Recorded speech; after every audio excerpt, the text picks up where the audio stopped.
Hello everyone, welcome to the channel. CM Sare আজি Facebook লাইভৰ যোগেদি confirm কৰিলে ADRE 2.0 result দিয়াৰ ডেটটো আৰু যি সকলে গ্ৰেজুৱেচন কমপ্লিট কৰি নিজৰ কোৱালিফিকেশন লুকুৱাই গেট 4 ৰ পৰীক্ষা দিলে আৰু চাকৰিৰ বাবে ৰৈ আছে তেখেত সকলৰ বিষয়েও CM Sare এটা খুব দৰকাৰী পদক্ষেপ লোৱাৰ কথা কৈছে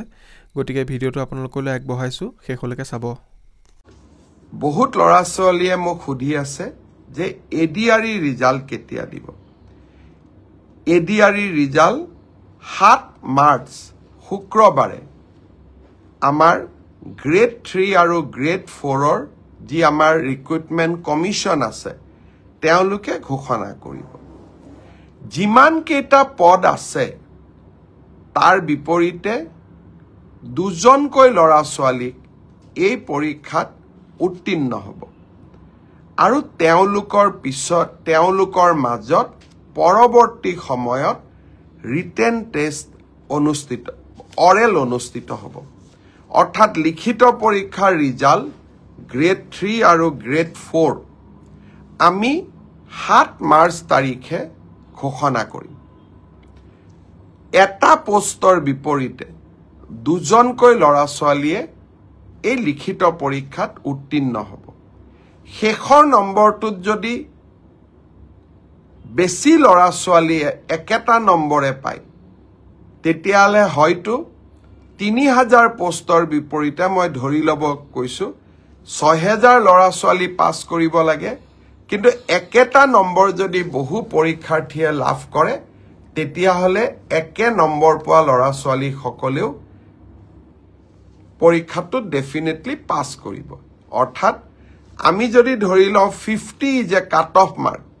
কিন্তু 50 যদি 50 জন লৰাই নম্বৰ পাইছে তেতিয়ালে 50 জন লৰাই লিখিত পৰীক্ষাত পাস কৰিব গটিকে 1:2 বুলি কলেও 1:2 একেবাৰে গ্ৰামাটিক্যাল সেন্সত নহব হয়তো দুজন চাৰিজন লৰা ছোৱালীয়ে বেছিকৈ পাস কৰিব ADRE ৰ পৰীক্ষালৈ তাৰ ৰিজাল্ট কি হ'ব তাক আপোনালোকে জানে সেইবাবে মই যি সকলে পাস কৰিব তেওঁলোকক অভিনন্দন জনাইছো যাতে অৰেলৰ বাবে তেওঁলোক হাজু হ'ব পাৰে আৰু যি সকলে পাস নকৰিব আমি পুনৰ এই বছৰৰ শেষৰ ফালে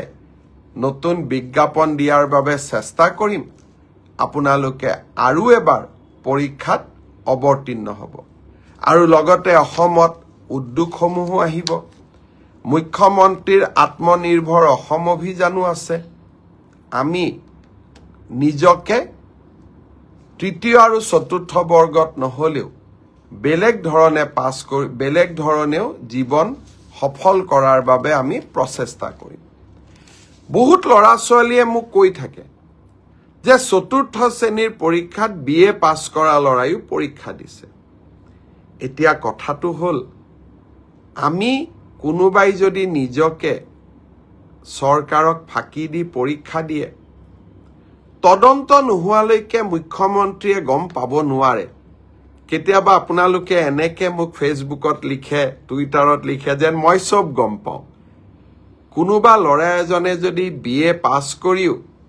নিজৰ যোগ্যতাটোক লুকুৱাই পেলাই চতুৰ্থ শ্ৰেণীৰ পৰীক্ষাত আবেদন কৰে মুখ্যমন্ত্ৰীজনে কেনেকে গম পাব আপোনালোকে খবৰ দিব আপোনালোকক আমি সুবিধা দিম যে এনে যি সকল লোকে